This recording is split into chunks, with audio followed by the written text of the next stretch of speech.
champ du plan tourisme. Ce qui veut dire que tous les commerces de Lourdes qui font moins 80, moins 85% de chiffre d'activité vont avoir accès à tous les dispositifs qui sont dans ce plan tourisme, exonération de charges de 4 mois, fonds de solidarité et prolongation du chômage partiel jusqu'à la fin de l'année. Ce sont des mesures qui paraissent rien quand on les dit comme ça, elles représentent des milliards d'euros, juste en avoir conscience. Le chômage partiel est extrêmement coûteux, nous avons déjà dépensé 30 milliards d'euros en chômage partiel. Le chômage partiel, mieux préciser les choses, c'est votre salarié ne travaille plus et c'est l'État qui prend en charge le salaire, en très grande partie. Donc le prolonger, ça a un coût pour les finances publiques qui est considérable.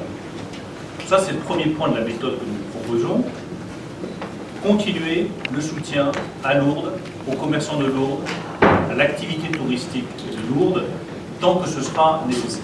La deuxième chose, c'est de faire un point régulier, voir si les choses se passent comme on le souhaite, que chacun est traité comme il doit être traité, et qu'il n'y a pas de trou dans la raquette. On s'aperçoit toujours qu'il y a des trous dans la raquette. Ce matin, Jean-Baptiste Lemoyne a parlé à juste titre des guides conférenciers. Je sais qu'il y a une grande inquiétude pour les guides conférenciers en France. On ne laisse tomber personne et on traite chaque cas spécifique. Donc il faut qu'on puisse faire un point régulier.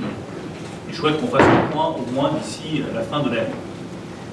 Troisième chose, je pense qu'on peut viser raisonnablement, je suis prudent, mais raisonnablement, le printemps prochain pour un retour de l'activité touristique et des pèlerins. La fête de Pâques, ça n'exclut pas du tout, comme l'a proposé la maire de Lourdes, qu'il y ait un événement spécifique autour de Noël, c'est une excellente idée.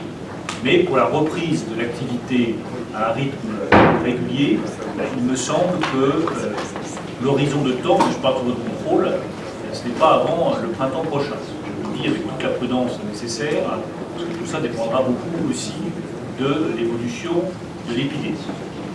Enfin, le quatrième point de méthode, et encore je ne serai pas plus long que ce matin pour vous écouter, c'est de réfléchir aussi, exactement comme nous le faisons dans le plan de relance, à la transformation du modèle économique de la ville. Moi, je n'ai pas présenté au président de la République un plan de relance en lui disant on fait comme avant.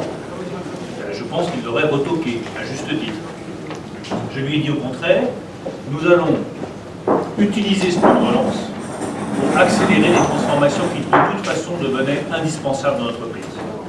Prenez l'exemple de l'aéronautique. Dans les Hautes-Pyrénées, c'est une activité industrielle absolument majeure. On sait bien qu'il y a besoin de transformation du secteur aéronautique, de consolidation d'un certain nombre de PME, de robotisation d'un certain nombre de sous-traitants qui ne sont pas assez digitalisés, pas assez robotisés.